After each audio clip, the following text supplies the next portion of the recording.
I remember gripping an old phone long after the call had ended. The screen was black, the line was dead, but I held it anyway, as if refusing to let go would make someone come back. That's what clinging feels like. The breakup you replay, the job you lost but still check your inbox for, the future you planned that never arrived. And the harder you grip, the heavier it gets.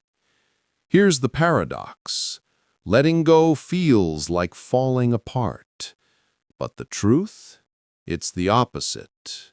Because what you're gripping isn't saving you, it's suffocating you. Your brain tells you holding on keeps you safe, but it's lying. That safety is a cage. And freedom doesn't come from gripping tighter. It comes from releasing with clarity. Stay with me, because in the next few minutes, you'll see how to let go without collapsing, how to release what no longer serves you, not by losing yourself, but by finding your strength. Still.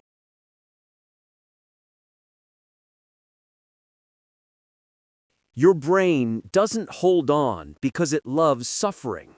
It holds on because it loves safety. Neuroscience makes this clear. The brain clings to what's familiar.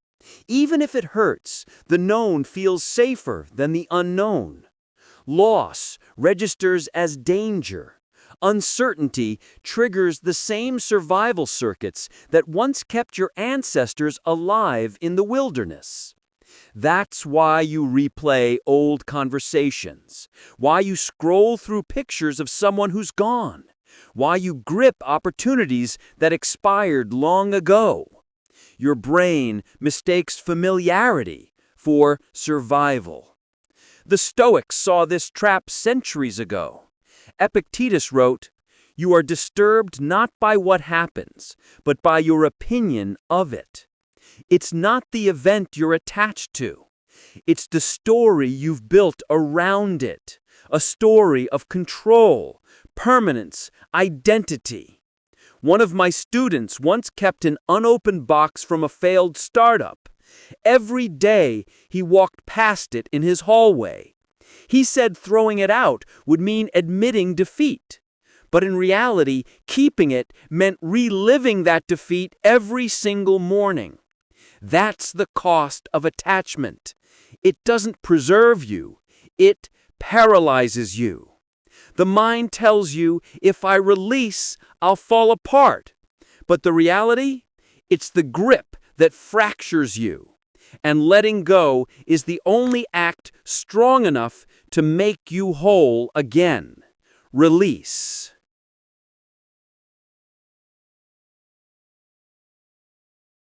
Here's the shift most people never see.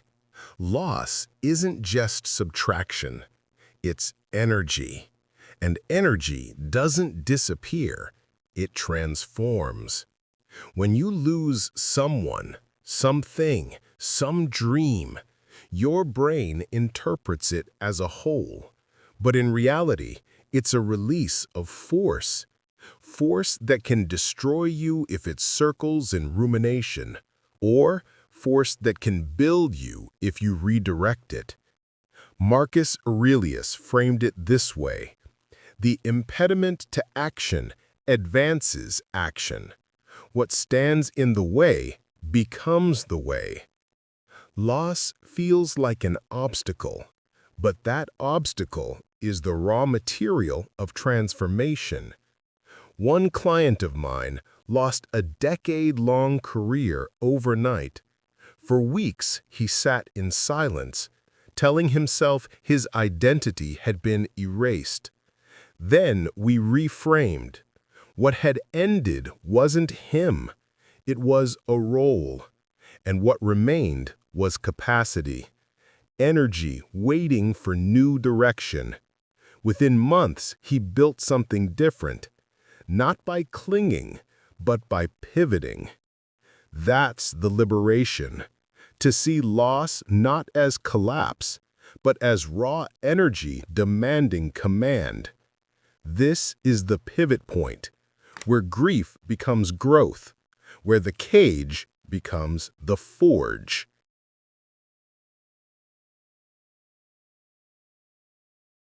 Letting go doesn't mean erasing your past. It means carrying it differently, so it fuels you instead of breaking you. Here's the system. 3 steps. Not vague affirmations, not endless waiting. A map you can follow in real time. Step 1. Name it. The brain clings hardest to what stays undefined. So give it form. Write it down. Say it out loud. I lost this. I wanted this. It's gone. That act of naming shifts it from fog into something tangible. And once tangible, it can be worked with. Step 2. Frame it. Loss is data. Pain is feedback. Ask, what truth is this revealing? Is it showing me attachment, identity, fear? A breakup isn't just they left. It's often, I tied my worth to their presence. Framing turns suffering into signal. Step 3. Redirect it. Energy must move. If you don't direct it, it corrodes. So choose the smallest action in front of you. New project, new habit, one conversation, one step. Not to forget, but to re-channel. I once spoke with a man who lost his father. The grief was unbearable until he redirected. Every week, he wrote one letter to his father he'd never send. Over time, those letters became the blueprint for a book, and the book became his tribute. Same pain, different direction. That's how collapse became creation. So the system is simple. Name, frame, redirect. It doesn't erase the weight. It teaches you how to carry it with strength. Carry.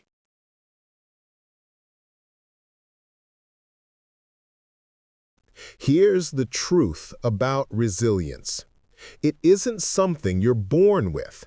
It's a muscle. And like every muscle, it strengthens through repetition. Loss, stress, change. These aren't interruptions to life. They are life. And the people who endure aren't those who avoid pain, but those who train with it. Neuroscience calls this stress inoculation. Small, repeated exposures that teach your nervous system to stay steady instead of collapse. The Stoics called it premeditatio malorum, imagining difficulty ahead of time, so when it arrives, you're not surprised. Here's how you elevate resilience. 1. Daily micro-stressors. Cold shower. Uncomfortable conversation.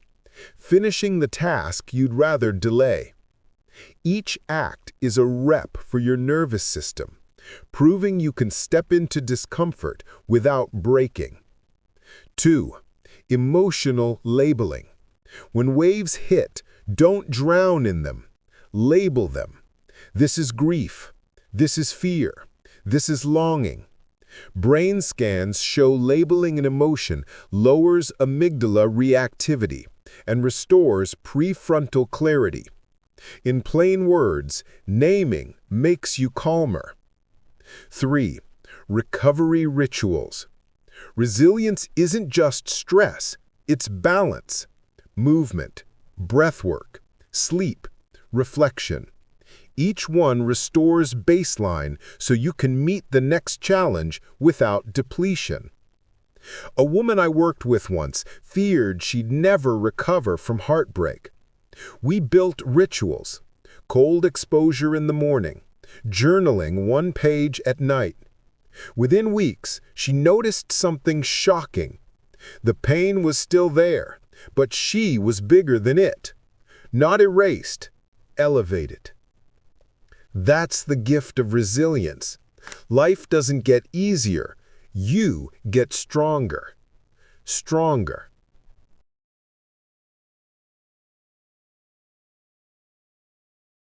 Freedom isn't forgetting. It's living without chains. And the real test of letting go isn't the big release in a single moment. It's how you live daily without fear pulling you back. Here's how integration works. 1. Ritualize release. Don't wait for crises. Create a practice of letting go in small ways. Delete the file you'll never use. Give away what you don't need. End the habit that steals your energy.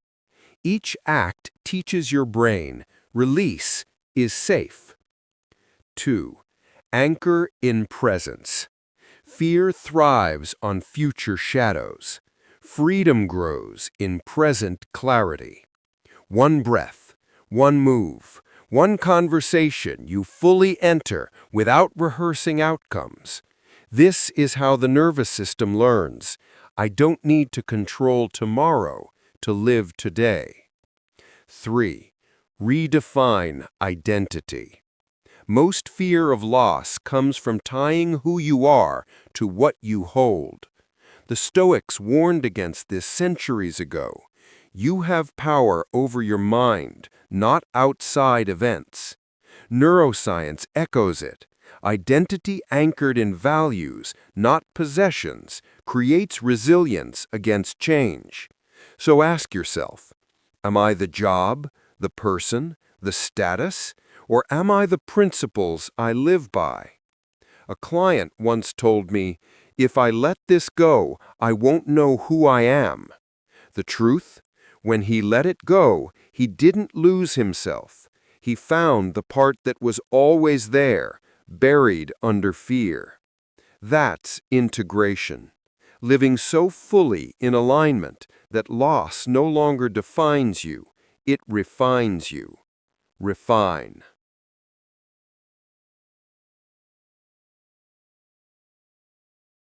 Most people live in chains they can't see. They grip, they cling, they fight to hold on, and in that fight, they lose themselves. But now, you know the path. Loss isn't collapse, it's energy waiting for command. Letting go isn't forgetting, it's redirecting. Resilience isn't natural, it's trained. Freedom isn't control, it's presence. One release creates renewal. One renewal creates strength. And one life lived without fear becomes unshakable. So when the next moment of loss comes, and it will, remember your mind can turn pain into prison or into power. And that choice begins in a single second. One thought reframed, one move redirected, one self reborn. Now it's your turn. Comment below with what you're ready to release. Like this if you've ever felt trapped by your own grip. Share this with someone carrying a weight too heavy to bear. Subscribe for weekly rewiring, no fluff, just fire. Because clarity isn't found, it's forged. And when you forge it daily, your losses no longer command you. You command them. Command. This is Vision Vortex, your space where clarity meets transformation. Subscribe now and return each week to sharpen your mind and strengthen your soul.